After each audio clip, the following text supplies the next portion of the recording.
Welcome to the CheckSwing podcast. It's Wednesday night. It's 9 o'clock. So over here on this side is my man Santa, as always, the star of the show, holding it down for us. And like everyone knows how I like to start every show here on the network. I like to start every show by asking the people, "How you been?" Miguel, I keep hitting my microphone, putting it right in the harm's way here. Miguel, how have you been, brother? I've been good. I'll be even better once this Milky Way finishes melting in my mouth. Yeah, Um, the, you're the having you're having some issues over there. the the caramel nougat is stuck in my wisdom teeth. Um, What is nougat? What it's is it? it's the gray stuff that's between the chocolate and the caramel in the No, Milky Way. I know that, but I mean, what is it? Um, it's probably some form of animal fat back or green tea and Pluto juice. I don't know what it is. We'll have to do our research on that. Um, Um, but I am well, sir. Still enjoying this journey down in the DMV, and as of last week, we have received pre-approval for a mortgage to start looking for a home down here. awesome, awesome, awesome. Can't wait to see how that turns out for you, and of course, wishing you all the best that you get the awesomest house that you can get for y'all. And we're making sure to put in the plans the space for some remotes that you can come on down here and partake in. So But yeah, we've had some conversations about doing some things, but 10-7 show all we've been talking about some things, so we definitely gonna make some things happen. awesome. Um, metaverse, all that type stuff. Excuse me, I'm sorry. No, so I was out my window here. I was seeing some lights flashing, like Like police lights or no, it like was a people breaking it. helicopter, but I was Wait, just it just looked a little strange. That's all. there's a helicopter flying at street level. No, no, not street level. I'm looking up. Oh, I'm on the second floor and I'm looking up. got it. There you go. Anyway, welcome to the Check Swing podcast. A lot of things to talk to you about today. Um, you know, Super Bowl just happened. Um, the NBA, or excuse me, MLB lockout is still going on. A lot of rumors flying around there. Um, Juan Soto was in the trending topics today. If you saw that, we'll talk about that a little bit. College basketball coach getting fashion shamed. We're going to touch on that in a little bit, and we got to talk about the Russian skater in the Olympics. Very interesting. How do I want to say? Very Purse. interesting subject, I guess. Very interesting story. Very interesting happening, and it's kind of still happening in a sense. But um, yeah, that's about it. So what are we starting with? We're starting with the Super Bowl reactions. Sure. We can. You want to do a brief thing on the lockout, and then we can roll right into the Super Bowl. Okay, yes, yeah. Let's talk about the lockout. You gotta forgive me. We didn't do the 10-7 show Sunday, so my mind is on 10-7, and I'm like, okay, when do we do the sponsored segment? Well, so listen. If at any point you want to break out into relationship advice, I'm game too. I can do that too. I can do that too. But I'm thinking like, okay, is it would you rather time? I'm like, hold up, but no, go ahead. Wrong show. Um. Well, as far as the lockout, not much to report. I believe they're actually set to both sides are supposed to set to meet tomorrow. Um, but I wanted to mention just two quick things that were like they kind of stood out to me. Mhm. Um, the lawyer that's representing Major League Baseball issued a statement, which was kind of interesting, and I think it's kind of a way for Major League Baseball to save money. Um, so I'll just read the quote from this lawyer. This lawyer said it in federal court representing Major League Baseball. Um, the topic was along the lines of minor league players not being considered or not Major League Baseball players, minor league baseball players, I apologize, should be considered trainees instead of employees during spring training. So the lawyer said it is the players that obtain the greater benefit from training opportunities that they are afforded than clubs, who actually just incur the cost of having to provide training. During the training season, the players are not employees and would not be subject to either the Fair Labor Standards Act or any minimum wage act. So basically, the argument is that players should not be played or paid. Minor league players should not be paid to train in the as minor leaguers. Excuse me. During spring training, they're just in training, so to speak. So it was just like a You want me to go? Do you want me go to? for it, go for it. You want me to go ahead and call bull on this? Call your first witness, sir, and you can reject and move to strike at any time. So says the court. So of course that lawyer knows a whole lot more than I do, right? But let's talk about being employed. Okay. Most places of employment hire you, you fill out your paperwork, Hmm. and you start working. And usually those first how many ever days you're training for your position. Correct. Okay. Now, spring training is just spring training in name. Hmm. It can also be called tryouts Right. because these teams are making decisions Said players. Yeah. on the players on the roster. Right. As a minor league player, you have signed a contract. Correct me if I'm wrong. As a minor league player, you have signed a contract with this team that is, in most cases, longer than 1 year that you just played previously. Correct. So in that case, you are an employee of that team and of which you signed said contract. Correct. In my opinion, whether it be spring training, playoffs, whatever, you represent that company. Excuse me, represent that team until your contract is up. Because you Correct. can be cut from that team for doing something in the off season, even though you're not getting paid. You can do something in the off season that can be considered detrimental to the team, and you can get Correct. cut. As long as it's stipulated in the contract, yes. Right. Because there's some players that they put in their contracts that there is no off season stipulations, but those are very very few and far between. But yeah, they are subject to pretty strict follow these rules of order in the contract. It sounds like Major League Baseball is trying to get away with some BS.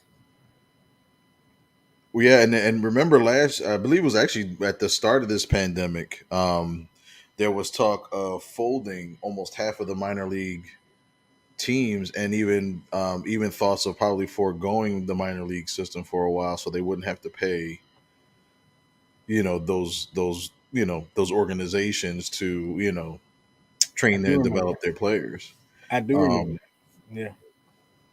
so yeah, it could be a negotiating ploy, which unfortunately, because when you talk about minor league players, I've known a couple, and it's almost like what baseball players used to have to do in the '60s and the '70s. They have like a set salary, but at the end of the day, like it's only enough to kind of make ends meet, and they still work in the off season, you know, uh, Hmm. working holiday work at the mall, or try to make ends meet. So and the travel's not all that great, and everything like that. So it's still to try to now cut out spring training as part of your pay, and then you come and turn around and you're talking about Luis Soto being offered a 13-year, $550 million contract. I mean, are you that pinched for money that you have to fold a month of spring training for players that you're trying to pay later on. It's like I don't know. It's It convoluted. I mean, if they have to sign a contract to play with said team in spring training, Mhm. then they should get paid for it. Right, because spring training is not just about developing the individual player, but it's also about meshing with the defense. Outfield's working on communication. Catchers doing working bullpen sessions with the pitcher, developing pitch sequences, stuff like that. So it's not just a player simply just getting their rounds in. There's team chemistry that's being developed, and I know some people are like, "Oh, chemistry is overrated." You know, when you don't have chemistry, then come back and tell me that it's overrated, but it's very important. And not only that, everything you just said, going back to the spring training, don't you have to be invited to spring training? Correct. So what you're saying is you're going. I'm supposed to accept the fact that you're going to invite me to not get paid for a certain amount of time. Now, what I could see from the major league saying is like, well, yeah, you're invited, but look at the potential long-term benefit that you could take advantage of. Does You're that invited. not sound like the argument of Dak Prescott with the Cowboys? Well, you shouldn't have to pay we shouldn't have to pay you as much because look at the benefit of you being the Dallas Cowboys quarterback. How that's going to benefit you with sponsorships and all the like. Absolutely. Absolutely. It's a direct comparison. Um, No, Major League Baseball, don't you're not getting away with that. right. Shouldn't get away with that. And the other thing that kind of popped up in my reading of what was going on in the lockout. Um, for baseball fans out there that really pay attention to like college baseball, there was a pitcher that was taken in a draft last year by the name of Kamar Rocker. He was the number one. He was a top five draft pick. One of if not the best pitchers in baseball from Vanderbilt. Um, Signed with the New York Mets. Actually, did not sign with the New York, but he was drafted. And within the first month of him being drafted, the Mets actually dropped him. They didn't sign him, allegedly because he did not pass a physical.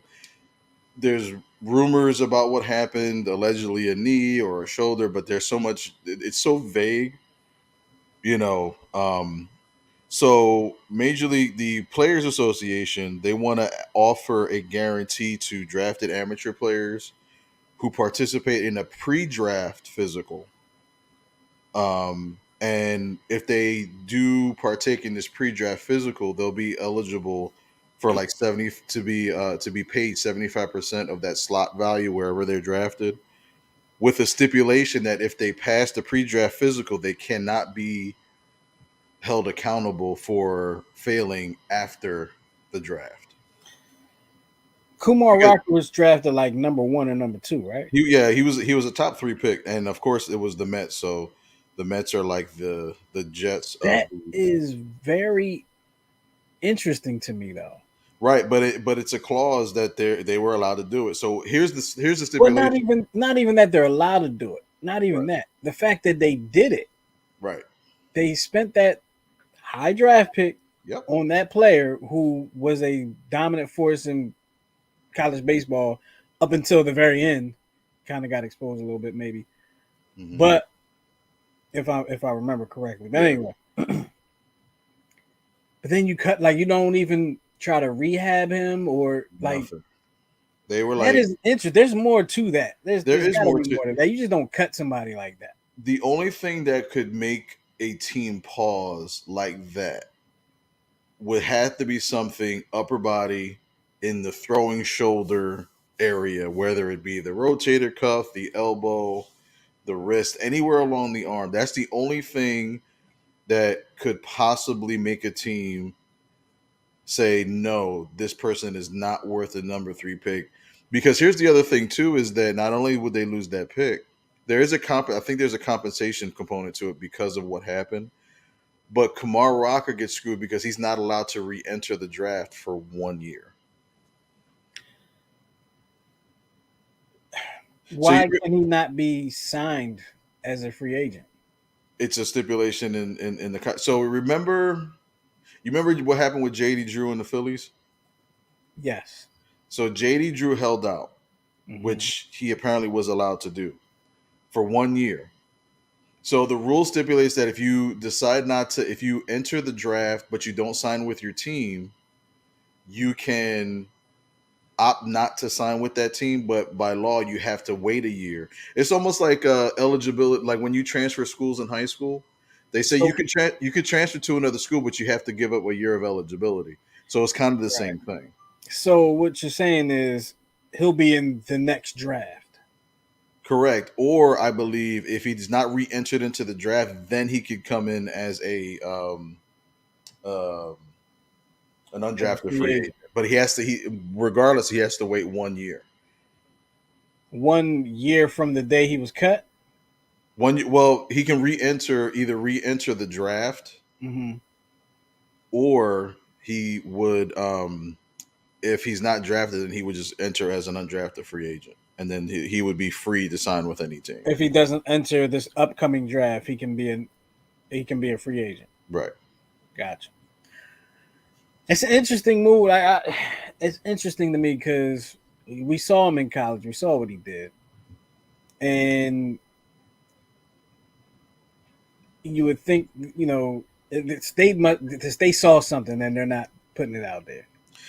And I They think had you were onto something because that College World Series, his last two games that he pitched were not pretty. no, they weren't. And I believe the announcers even were talking about like his velocity was down. His best pitch was the splitter and the sinker, and it just they weren't splitting, they weren't sinking. So usually, from our experience, that's usually a sign of like fatigue or dead arm. Hmm. So either he was compensating for another injury and trying to hide it, or he just pitched so much that it caught up to him, and by the time he got to the College World Series, he was just simply gassed. I don't know. You bring up some valid points right there. I mean, they both sound very possible. I think the Phillies should sign him and wait 3 years, rehab him, develop him, and then stick it to the Mets in 2025. You would love that. I would I would absolutely too. I would too. But adore I that. know why you would love it even more. It's the Mets. Yeah, and you have family members, you have close people too that are Mets fans, so it makes it even sweeter. Yeah, well, the Mets are the porta potty of New York. There you go. What's on the agenda next? I I was over here trying apologize. to pull the notes up, but my Oh, phone kept going back to sleep. one good note, and I don't know if this is in anticipation of a work stoppage, but ESPN is announcing that they will televise 2,200 NCAA college baseball games on all of their platforms coming this season, That's which, cool. which I is love good. college baseball. College baseball is absolutely phenomenal. You know what's a close second? What's that? College softball. I wouldn't say it's second at all. As far as intensity, college soft. Have you like? There's a lot more action in college softball than there is in college baseball. I don't know. Like you rarely have a pitcher's duel in softball, right? And the pitcher's duel to you and I is interesting and almost exciting, borderline exciting, right? Mhm. But the pitcher's duel, you and I are glued, but the common fan is not. Right. Um, and you rarely see a pitcher's duel in softball. So you're going to see a lot of action. You're going to see a lot of contact being made. So I think for the common fan, it's a little more exciting to watch, a little more fun to watch. I was speaking from the common fan perspective. Gotcha. I Now a gotcha. lot of people will probably look at me and they may be waiting for me outside the studio, like, "Are you saying they want to club me over the top of my head?" But I got to be honest. I think college softball is a lot more fun to watch than professional and college baseball. But I do watch college baseball an awful lot. Yeah. Yeah. Yeah. Yeah. And plus, I mean, yeah, it's just the intensity of it, and the passion of it. And then when you're watching the College World Series games, either softball or baseball, there's a lot more emotion to it because when it comes to the seniors, that's the last time some of them will ever play any type of baseball, Yeah, let alone enter the draft. But some of them, I did my 4 years, got my scholarship, I'm getting my law degree, and I'm just going to go all out right. for LSU or the Gators and stuff like that. And just to see that type Head of into the corporate intensity, world. yeah, it's a beautiful thing. Yeah. But I think that covers everything in regards to baseball so Well, far. real quick note. I saw a lot more HBCU baseball games over the past couple of years too. I'm hoping that's kind of what comes out of COVID as we return, like fully, is more divisions get TV time, especially HBCUs. Yeah. Because I remember in the '90s and the early 2000s, I think it was like Saturday, like Thursday through Saturdays, you would see on BET, you would see the Hmm. Battle of the Bands and stuff like Hmm. that was Every once in a awesome. while, you catch a football. They would have a football game on there too. Yep. Yeah, absolutely. Yep. And even like the early 2000s into the mid late 2000s, there used to be a on Martin Luther King Day. They used to have a HBCU college basketball game That's right. I on forgot who. ESPN. And for a few years in a row, it was UMES, my alma mater, versus Dell State, our rival school. And it was always interesting because if the game was at UMES, it was funny because we were not there Right. because our winter break, we had a winter session. So our winter break went to like the end of the month of January. Oh So there man. would be like nobody in the crowd there. Of But they course. always wanted to have that game.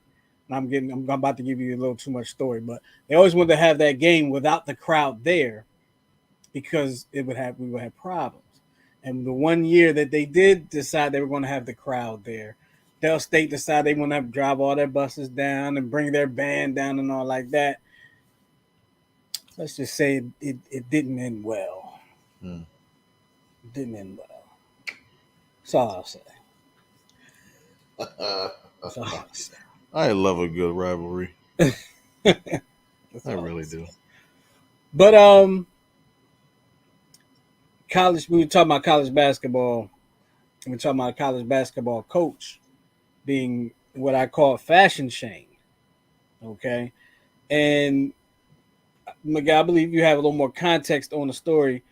But basically, this coach is coming under fire, having some criticism sent her way because of what she's wearing on the sideline. And here's a little um,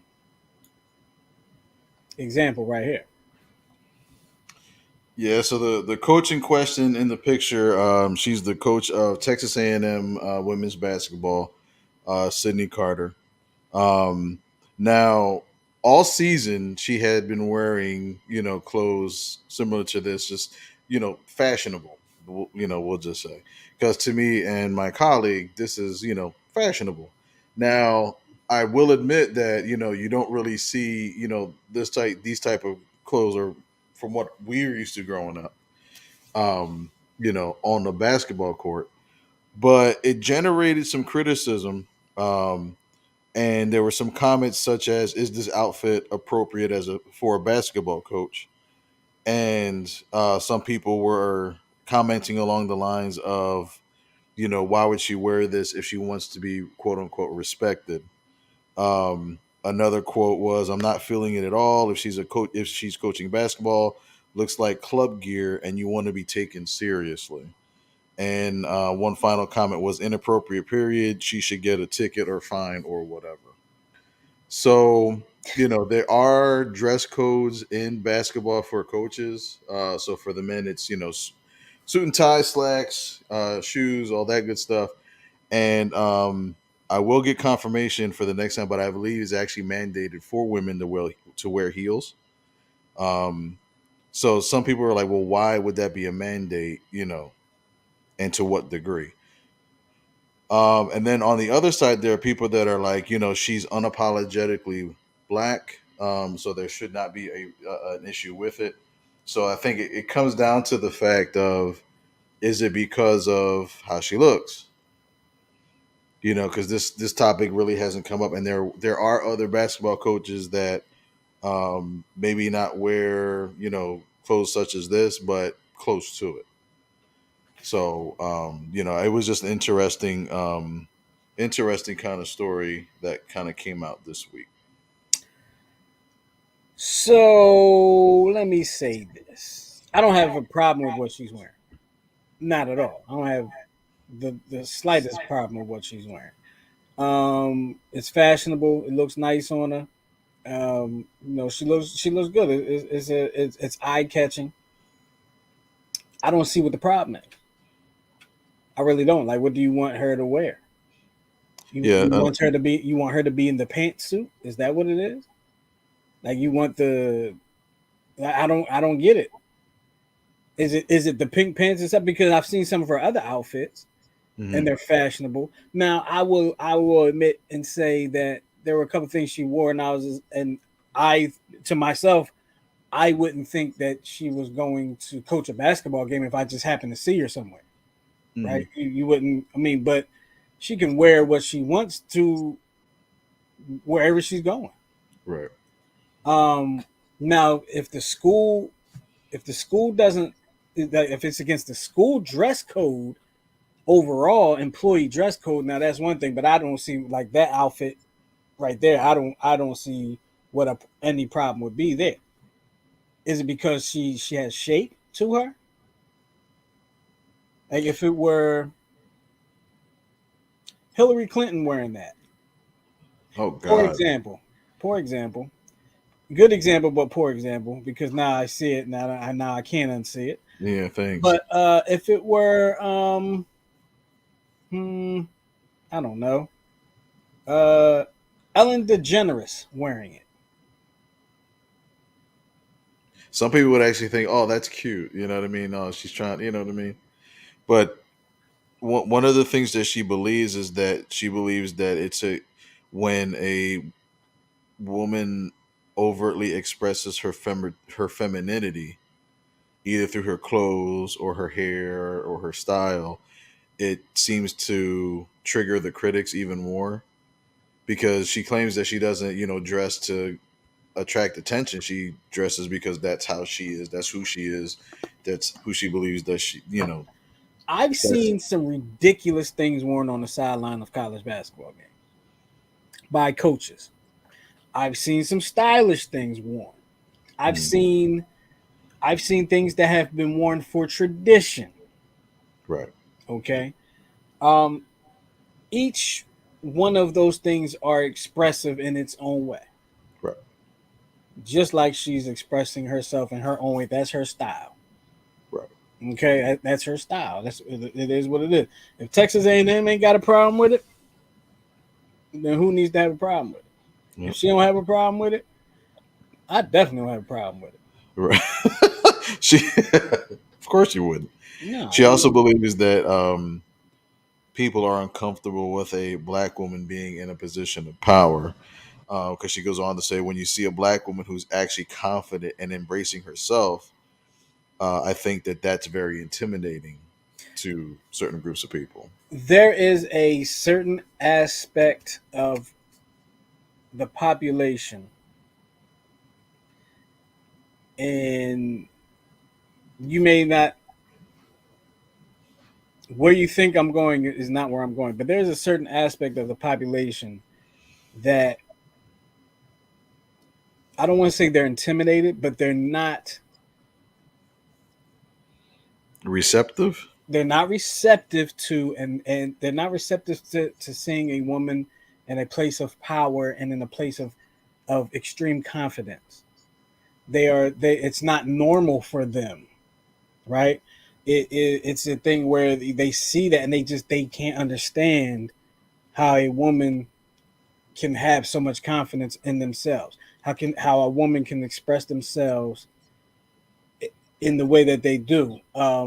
There's a portion of our population that still feels like the woman should be under the man's thumb in a sense. You know what I mean? right? And Um, and it triggers something in my mind just now because I was thinking about there was a made for TV special about the story of Emmett Till, Mm-hmm.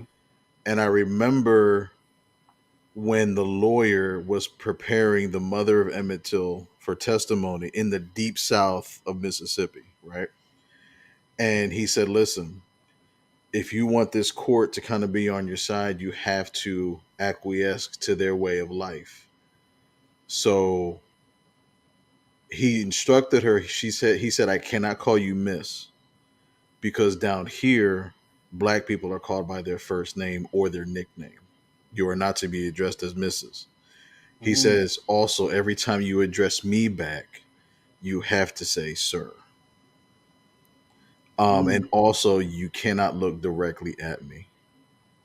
And I was blown away because the whole aspect of what happened with Emmett Till, not to try to get too deep, was allegedly he whistled at a white woman, a clerk, but the outlandish thing that he did was that he stared right at her face, did not address her as sir or ma'am or madam, ma'am, and he had that confidence, and it wound up costing him his life. Mm-hmm. So for some reason, when you make the correlation of, you know, this coach and her confidence, it kind of triggered that thought like, you know, why does any group need to be intimidated by the way a person of color or the opposite sex dresses?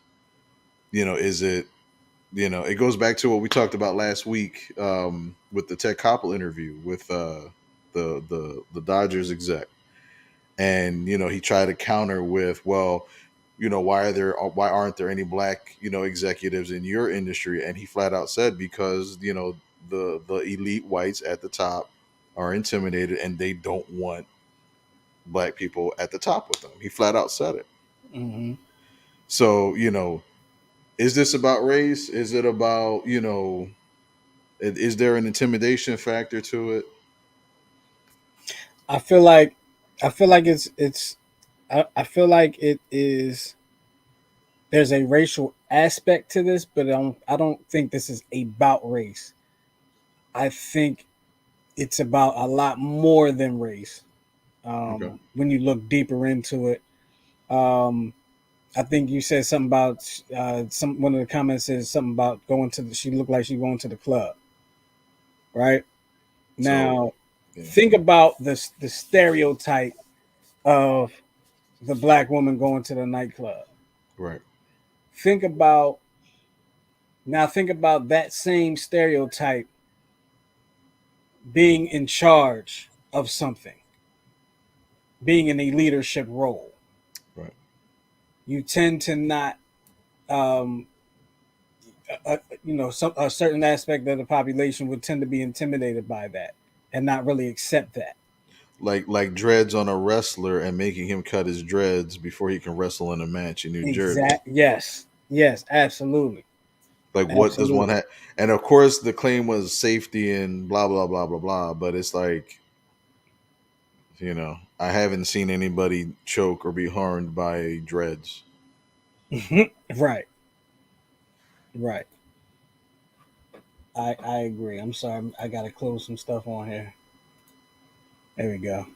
Um, but kudos to her, head coach of Texas A&M women's basketball team. She's doing her thing. Hope she continues to do her thing and be her unapologetic self, unapologetically herself. I hope she continues to be that way, and I hope we all can be that way in our place of employment. Yeah, man. I did skip over something though. I realized when I looked at the notes, I skipped over. We didn't talk about the Super Bowl performance, did we? We can go right into that. It's kind of a more lighthearted Yeah, a moment. little. Yeah, it is the Super Bowl performance. Um, Snoop Dogg, Dr. Dre, 50 Cent, Eminem, Mary J. Blige, um, Anderson Paak on the drums. Like it was Kendrick Lamar. It was dope. I wasn't Ice Cube originally supposed to be part of that when they first He announced it? when it I never seen him in any announcement. Okay, there 50 you Cent go. was a surprise, but I didn't see any announcement for Dre. That would, I think, like, because So they why still was got 50 Cent a surprise to like everybody with me? Like I was, I I thought that he was supposed to be there. nope, he was I not. didn't know until I looked on the internet that like it was a surprise. I for whatever reason, I guess I put in my head that he was part of the show too, I got you. and I Yeah, I guess I put wonder. in I my head want that Ice Cube was in the show too. right. I'm wondering because they still have that beef though, don't they? Who's that? Dre and Q? Yeah, didn't they? Nah, I don't. Nah, I don't think so. I think they squad. They actually did a song together a while back too. That's what I thought. Yeah, yeah. So I don't know if that was. I'm sure we'll hear somebody didn't invite somebody, and one agent didn't say anything to the other. Blah blah blah blah blah. But no, I thought it was cool. It was nice. Somebody had joked on, it's like, wait a minute, we know all the words to these songs. That means we're old. Yeah, It's like when you know yeah, all the lyrics. yeah. Because I feel like this might have been the only Super Bowl where I knew all the words to all the songs. I think this is the only Super Bowl where even the artists actually knew all the words to their songs. But Other than Michael Jackson and Prince, well, which I were was the gonna say, only where does it rank for you? you The know only you other ones I think about, I ever think about it, the Michael Jackson one, the Prince one, and just be from a performance standpoint, whichever one that was when that Beyonce. big lion was walking into the or elephant or whatever it was the mechanic. I think it was Katy Perry or Yeah, it uh, was. I don't remember that one because if it's Kate Perry, I really don't remember. But I think it was the Katy Perry or the one. Oh, man, what was her name? She's an actress too. She wore the meat suit one time. it's probably not worth remembering. Oh no, no, she's like a mega star. I mean, I couldn't sing any of her songs, be honest with you, but it's gonna really bother me if I don't think of her name. Meat suit. She's like very Oh, weird. Lady Gaga. Lady Gaga, yes, Lady Gaga. One of them was what came in. It was like like a thing that was like as big as the stadium, like a lion or something, and it was like walking in or something. It was something crazy like that. And I'm still gonna give you the same reaction. But And I think Missy was part of that halftime show. oh man, which one? Yeah, I'll look that one. I don't remember that one. But I think that so it would be Michael Jackson, Prince, probably Beyonce, and I think that was probably a memorable Super Bowl because that was the Super Bowl where the power went out. Actually, I think that was the same. I think that was the same Super Bowl. But it was just Beyonce though. It wasn't. Nobody else was in that one. I don't believe so. Now I gotta look up Super Bowl performances to see which Super Bowl that was. The only thing I was disappointed about with the halftime show is that it took like 20 minutes to set the darn thing up because it's like, oh, they're setting up the stage now. We'll be right back. And then they came back. They're like, we're gonna have these guys, and they're warming up right now, and we'll be right back. It was like, can you stop with the commercials? We get it. It just seemed like the Super Bowl that it seemed like this was one of the shorter halftime shows. It did seem short, but maybe It, it's it, because we enjoyed it so much. I guess, Because all the other ones was like, all right, like but okay. so like the Prince one, Prince one seemed long to it me. seemed long, but it was still good. And then for it to rain while he's singing "Purple Right, and Rain," that's why it seemed so long. Like the game itself wasn't the greatest game. It was raining, right, and he was doing Purple Rain in the rain. It was dope, and it was like kind of like you didn't want it to end, right. and it felt like it wasn't ending. I didn't think it was too long. I just thought it was just like it felt like a concert. And then it's like, oh yeah, we're playing a football game. Wow. It did feel like there was a concert, and yeah, And that you're was right. the Peyton Manning his first Super Bowl with the Colts, It was the one, yeah, the one against the Chicago Bears. the Bears. Yeah. Yeah, it was that one. What were your thoughts on the Eminem kneeling at the end, So which in all allegedly he honesty, which in all allegedly he was asked not to do by the NFL and he did it anyway. in all honesty, I didn't even realize it until I saw him kneel during the show. Mm. but I didn't think anything of it while I was watching it. It wasn't until I guess I was on social media afterwards that was like they said like he kneeled and he wasn't supposed to and all like that. Um, what I think if he because there was somebody from the NFL that came out and said no, there was no stipulations on kneeling or anything like that. They said that was false. That's what they said, but who knows? NFL lies about a lot of things. Um, I think it's dope that he kneeled during the show. I think it's even doper that he kneeled during the show if they told him not to. You know what I Right. mean? That's just seems like an Eminem thing to do. Um, There was one catch I read, and I don't remember whose song it was. If it was a Kendrick Lamar song, and they purposely changed the lyrics because I believe the lyrics were along the lines of like it had something to do with hate for the police, and they changed it to just a refrain of another verse, and they purposely excluded that.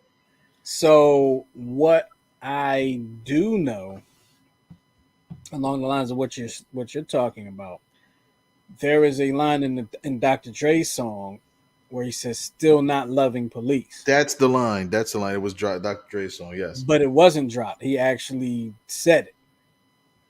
He actually did say the line.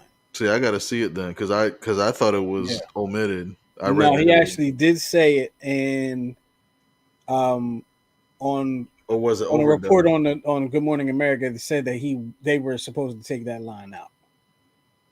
So there wasn't supposed to be a Neil, and that line had to be taken out for hate for the cops. Got it. Allegedly, all Allegedly. allegedly.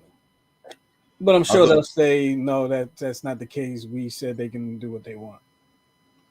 All right.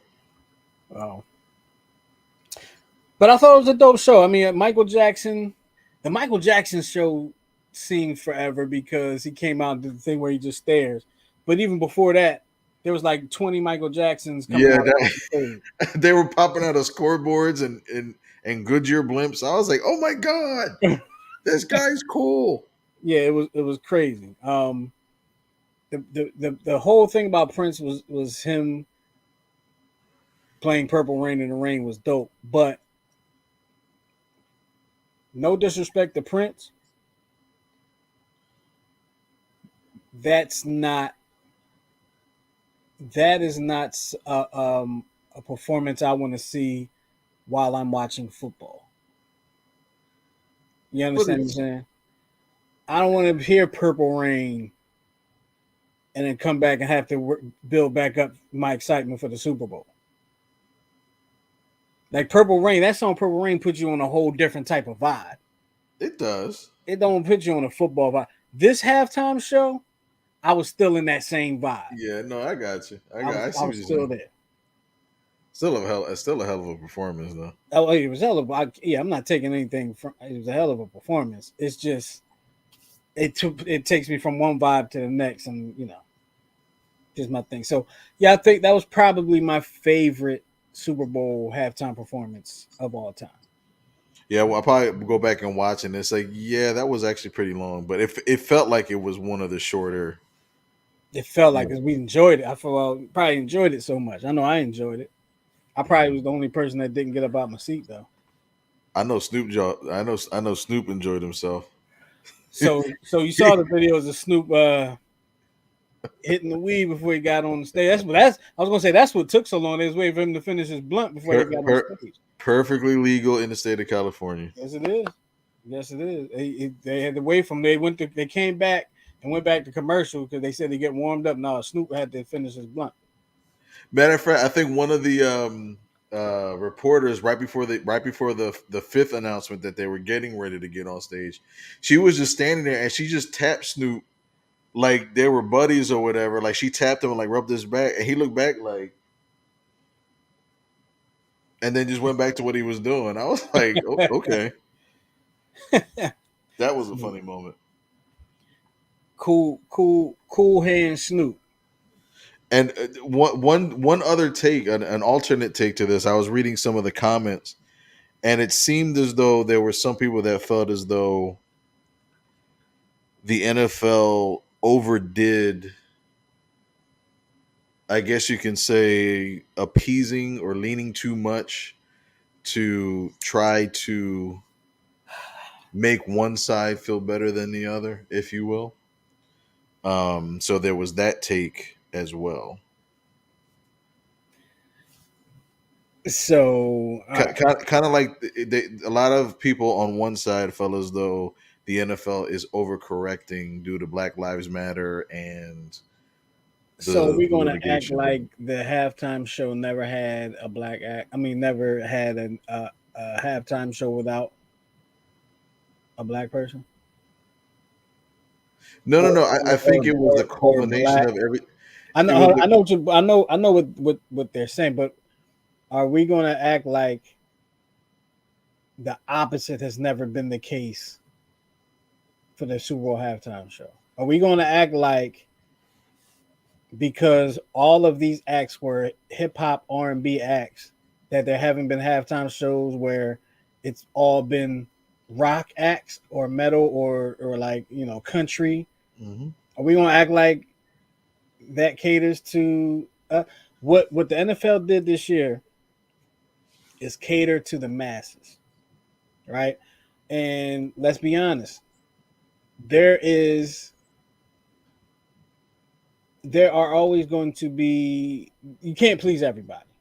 Right. Right? You can't please everybody for one, but there's always going to be that. Like my mom called me right after the show, and she enjoyed it, but she was like, that's just not my that music just ain't my cup of tea. Like she likes Mary J. Blige. She was Hmm. she likes some of Kendrick Lamar song. Right. She's familiar with Snoop Dre and all that. She knows she's familiar with them, but she's not a consumer of their music. Right. She's not a consumer of their art. So I'm sure she probably enjoyed a Michael Jackson, Prince, maybe even a Beyonce halftime show more than that. Right. But I don't believe that the NFL, this show is put together as a overcorrection or any type of correction. I believe that, as we know, Jay Z's company is in charge of the entertainment. I believe that they wanted to have acts involved that were from LA, okay, that encapsulated that sound. Hence Snoop Dogg, Dre, Kendrick Lamar.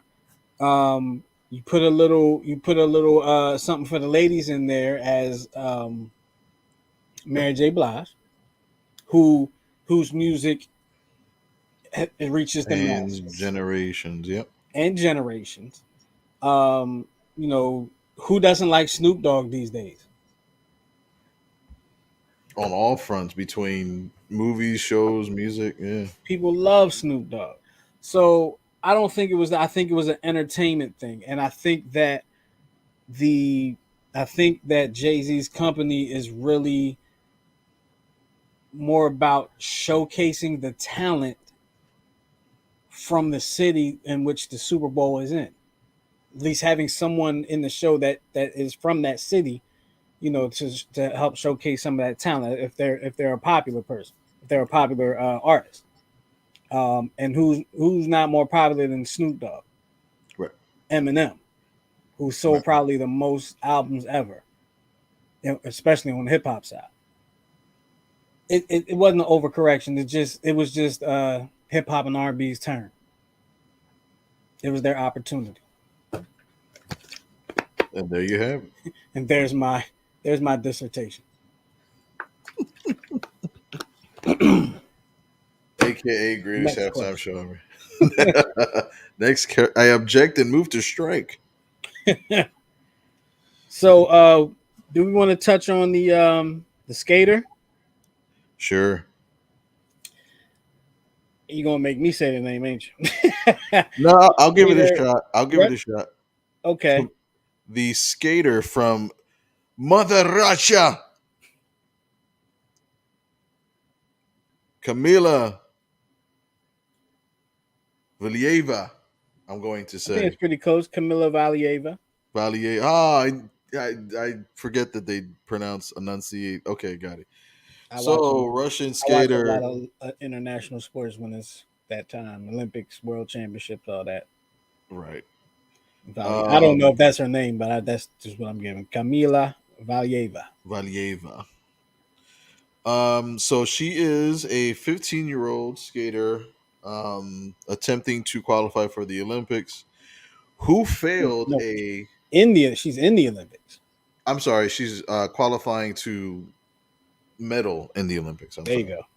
go. Um, who it came out actually failed a drug test. Um, the substance is trimetazidine.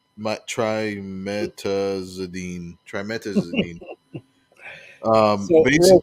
real quick. I'm sorry. I don't mean to cut you off, but somebody told me one time saying medications. It sounds like you're trying to summons the devil. Like you say, like three or four medication prescription medications in a row. Like you gonna start an earthquake or something. It's like I'm calling on trimetazine, miximidine, and but nevazine. Um, so she failed the drug test back in December, which is only what 2 months ago. Mm, For a medication that is a heart medication, but is also designed to induce or in to boost an athlete's endurance and blood efficiency. Now, we all know from the Olympics, the Summer Olympics, that Shakari Richardson was penalized for smoking marijuana, which has THC, which is not an enhancer. And it's proven that it doesn't boost athletic performance. Um, if anything, it boosts the ability to eat chips in one sitting. But but it's a known thing that I, and I said this when this first happened to Shakara Richardson. I believe that in the end, it's all going to turn out well. We have to go through this, and I even think I remember saying that it may take somebody else from a different culture or a different sport to get caught with something for this to kind of finally come to the table mm. where I do where remember you the saying that. what did you say? I remember you saying that. So now the International Olympic Committee has to allow face like what they've been trying to avoid, because I think they've Right. just been trying to avoid marijuana number one, but this whole the whole drug thing altogether. Um, a little tidbit in regards to the medication issue. Russia was actually caught and I believe penalized and suspended for a couple of Olympics due to doping. Yes. Which So is I why Russia is not in the Olympics. It's the ROC, Russia Olympic Coalition or Committee or something like right. that. And they were in the Summer Olympics under the same name. So the Valieva is blaming the doping violation. Um, so in which she tested positive for heart medication and experts say can improve stamina, but she blames it that on the fact that the it was actually her grandfather's medication and it was contaminated. So either way, now you're talking about you're not even taking your own medication. But I don't know if she ran out and was like, oh well, we take the same medication, Grandpa. Let me take yours. Um, but irregard the other issue is that the reason why she's still skating is that as a minor, she has protective status for there's specific Right. provisions for evidence in such cases. It's the Court of Arbitration for Sports (CAS). So they upheld the decision and they lifted the suspension, allowing her to skate because of that protected order, her being Allow, a youth. allowing her to skate, however, she cannot medal.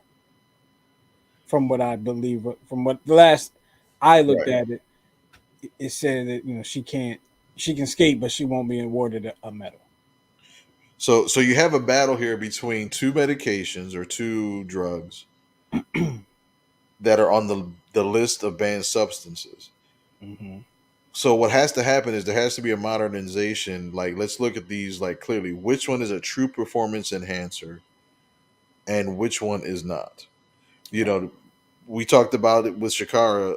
Marijuana is for the most part becoming decriminalized. It's also becoming legalized in a majority of the states in this country Mhm. because of its health benefits, because of its healing power, because of its and I only bear witness to it because there's family members that I believe are still alive and living better lives because of it. You know, different. I'm not saying the smoking kind, but there's different variations of it Mhm. that help. You know what I mean? So that's why I'm all for it. Um, so why do you think the Olympic Association was so quick to accept one and not the other? Even how they were announced Well, I think was it was vastly different.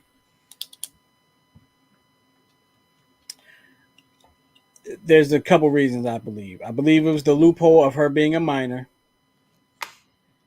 and they have to think she's taking what she has to take what she's given by people that are her guardians, right?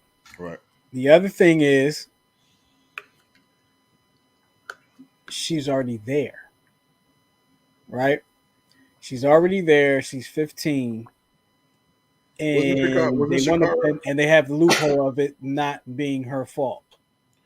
I thought Shakara was at the Olympics and then she tried to qualify, or She she was came, the it no, was she the pre-qual qualified. prelims. Got it. Got it. You're She right. You're right. qualified, and like 2 days later, if I'm not You're right. mistaken, You're found right. out You're that right. she was disqualified. In this case right here, she's already there. Right.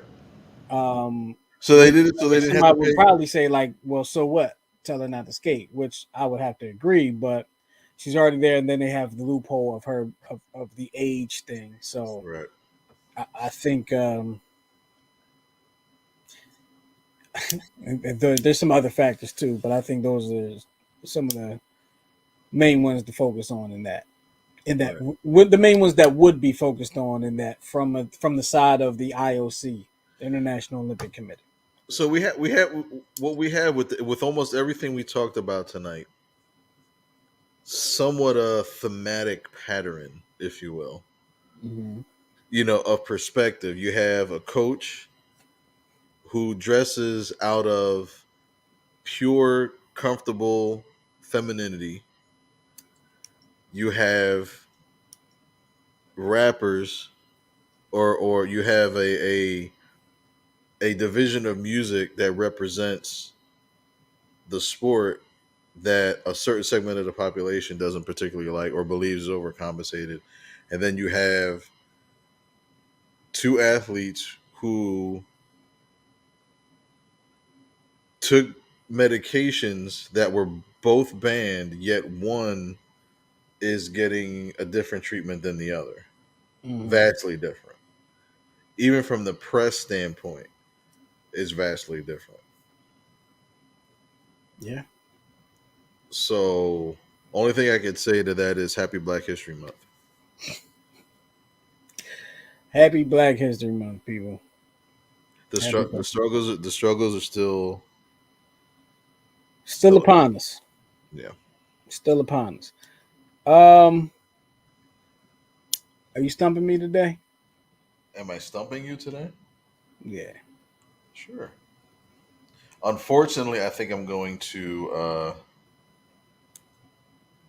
I think this one might be a tough one. Uh I oh. mean, I say unfortunately, hoping that you get it in the first shot, as you've done the last 3 weeks in a row. You just spit it out with confidence, almost with the same confidence as that basketball coach. 59, 56, 56, 55, and 73? Okay, so this Seth player, Joyner? excuse me, Seth Joyner? no, but he did wear 59, so you were close. So this player played for the Eagles two different times, but he wore three different numbers. 59 was his first number, 56 was his second number, and then when he returned to the Eagles, it was 73. What was his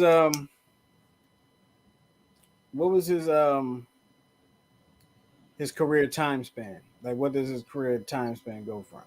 I want to say 2000 to about 2011. It was about a 10 or 12-year career. I met him too, personally. I actually sold this guy a surround sound system and I upcharged him because he didn't know what the hell I was talking about. It Is was that a is that the Raiders in the middle? That's the Raiders, and the next team is the Patriots of New England. Oh, it's the Patriots. Yep. I thought that was the Broncos. Okay. Nope. No, not John Ritchie. He played offense. What'd you say? I said not John Ritchie. He played offense. Yeah, he was a fullback. He played for the with the first what was you got Eagles. I'm guessing those first two teams are not both Eagles. Yes, he wore so his first 2 years he wore 59. And then he probably had an epiphany. He's like, wait a minute, this was Mike Mamula's number. I'm switching to 56. So he switched to 56, and then he started to get really good.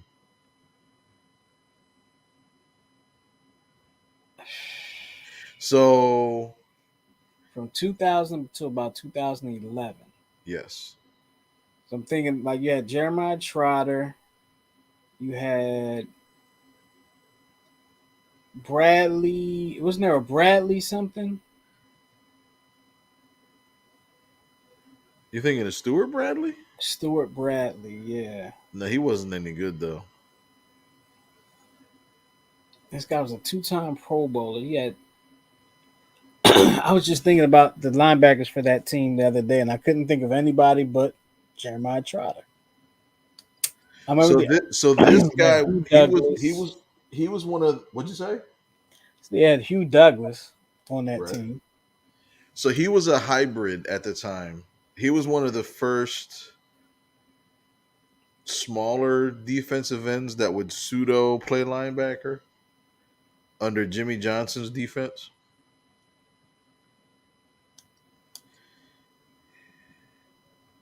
He was one of those Eagles that he was he. So you know how every year under Andy Reid there was always like that one player like, why didn't you re-sign this kid? It wasn't Hugh Douglas. Wasn't Hugh Douglas who wound up coming back, but yeah, he was one Yeah. of them that was like, why did you? I think a couple of them came back for the Super Bowl. The one that Donovan McNabb did not vomit in. Oh man, you got me on this. I'm trying to think. The Patriots. He was playing for the Patriots and came back to the Eagles with a whole different number. When he left for the Oakland Raiders, the reason why the Eagles thought it was a mistake is because he had 16 sacks when he left the Eagles. And everybody was like, "Oh, they done messed up. Raiders gonna go to the Super Bowl," and then they wound up just getting worse, and so did he. Jordan Hicks was after 2011. Jordan Hicks was on the Super Bowl winning team. Yeah. It was not Michael Kendrick. Too far No. back, or Too recent. too recent. Yeah. So he was on. I've already been trying to guess this for what, 5 minutes now? I'll give you like one or two more. Oh man. I want to make sure he was actually on the team I'm thinking of. 59 and 56. Yeah, so he was on the '04 Super Bowl team, and they did not re-sign him. Did I tell you his Trent position? Cole. Huh? Trent Cole. No, but around the same time. Trent Not Cole was, I Would think, be one of Corey Simon because he went to the Colts. right. Hollis Thomas went to the Saints.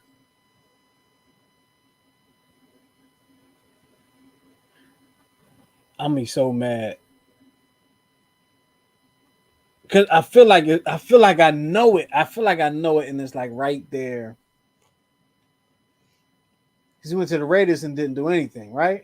No, he to the contrary. He went to the Raiders and got 16 sacks Oh, that's when he got the 16 sacks. after he left. That's why Eagles fans were like, "Do you see what this kid did?" And I think the at the year after that, the Raiders went like 2-14. They're like, "Okay, never mind."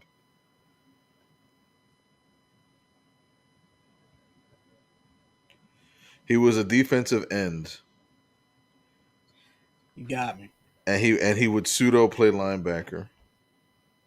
You got me on this one. So the person that I met that I sold a Wasn't Javon Curse because he came from the Titans. correct. Um, He was cursed like, but don't it's there. It's right there. Say it. Say it. I can't think of the name. I Say can't think, it. I can't think of the name. I can't think of the name. All right. You ready? Yeah, How about that Derek Burgess? Derek Burgess. No, that's not who I was thinking of either. But Derek Burgess. Wow. Yeah. So the Yeah, he sack did up have top me. Yeah. is the NFC Championship game. He sacked Michael Vick. I was at that game. Where are you? I rem- so I happened to go by happenstance because I had a friend of mine who was a coworker, and there was a blizzard that hit that Friday, Uh huh. and he was like, "Yo, I got tickets to this game. You want to go?" I was like, "Oh my god, how much do I owe you?" Da, da, da, da. And he was like, "You don't owe me anything. Just whatever." And I remember it because we sat around the 50-yard line, but way up top.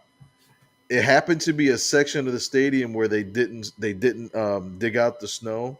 Mm. So there was all this blowing snow from the top of the stadium that would swirl down. So every like 2 minutes it would go, the wind would blow, and then we would get snow dumped on all of us. Oh man. And it was just freezing. And when you're sitting on snow and ice for 3 hours, your feet get extremely cold. So we wound up buying those hot packs, Uh huh. and you swore it was like a crack deal. Like, yo, man, I need like four more. I'm cold. I'm cold. I need four more. So we're like throwing these packs together. We're popping them and putting them in our like gloves and our shoes and stuff. And I remember there was this one guy sitting beneath us. He was dressed up as Rocky. He had a green robe. He had a green boxing gloves, and he had no shirt underneath. He wound up getting into a fight and getting kicked out, which is what you do at that particular section. Um, but I just remember, the great time and when Brian Dawkins lifted up the trophy and said, "Hallelujah." It was like not a dry eye in the damn house. Man, that's Um, awesome. and that train ride home, because I took the Broad Street subway, because I would always park at Broad and Fairmount, which is the furthest north you could park without having to pay for parking. But that train ride home, man, the fight song and all that stuff. It was a great day. I know I had to be a great train ride home. Oh my god, it was phenomenal, absolutely phenomenal. Derek Burgess. That's right. I remember. Man, I don't remember him really coming back though. Well, nobody does, because at that point he was kind of out of He was done. he was done at that point. Wow, Derek Burgess. All right, that was a good one. That was a good one. That was a tough one. Yeah, I was like, I got to get him this week. And you admit it. Okay. Yeah, All good. All good.